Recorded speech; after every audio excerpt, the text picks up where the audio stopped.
사진 출처, 세무사와 상담하는 부모와 자녀의 모습. 챗GPT 생성, 부동산을 자녀에게 증여할 때 가장 중요한 것은 증여세다.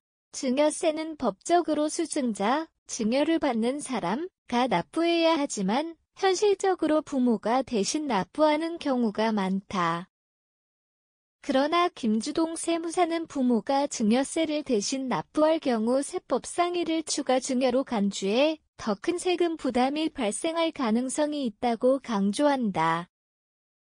예를 들어 증여세가 5천만 원으로 산정된 경우 부모가 이를 대신 납부하면 5천만 원이 추가 증여로 간주될 수 있다. 이는 증여세 과세 기준에 따라 증여세 부담을 증가시키는 요인이 될 수 있다. 부모의 의도와는 달리 결과적으로 더 많은 세금을 납부하게 될 위험이 있다는 것이다. 부모와 자녀 간 증여는 일정 금액까지 비과세 혜택이 있다. 직계 좀비속 간의 증여는 10년간 5천만 원까지 비과세가 가능하다. 김주동 세무사는 부모가 납부한 증여세가 비과세 환도 내라면 문제가 없지만 이를 초과하면 추가 증여로 간주될 수 있다고 지적한다.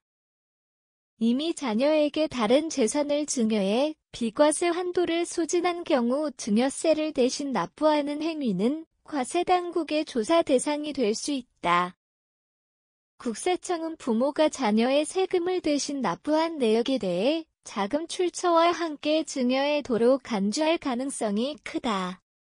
세금 문제를 줄이기 위해 가장 안전한 방법은 증여세를 자녀의 명의로 납부하는 것이다.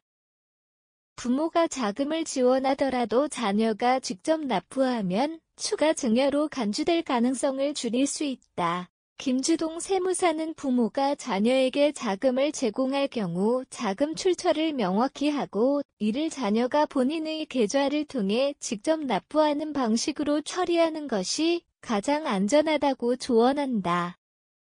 또한 모든 금융거래 기록을 명확히 준비해 과세당국의 조사에 대비할 것을 권장했다. 부모가 자녀의 증여세를 대신 납부하는 것은 가능하지만 이는 추가 증여로 간주될 수 있어 신중히 검토해야 한다. 김주동 세무사는 증여세를 자녀가 직접 납부하도록 설계하고 면세 한도를 초과하지 않도록 철저히 계획하는 것이 세금 문제를 최소화할 방법이라고 강조한다. 이러한 조치를 통해 부동산 증여 절차를 원활히 진행하고 불필요한 세금 부담을 줄일 수 있을 것이다. 부동산 증여는 부모와 자녀 간 재산 이전의 중요한 과정으로 세금 문제가 큰 변수로 작용한다. 부모가 증여세를 대신 납부하면 추가 과세가 발생할 가능성이 크기 때문에 세법의 원칙을 준수하며 진행하는 것이 중요하다.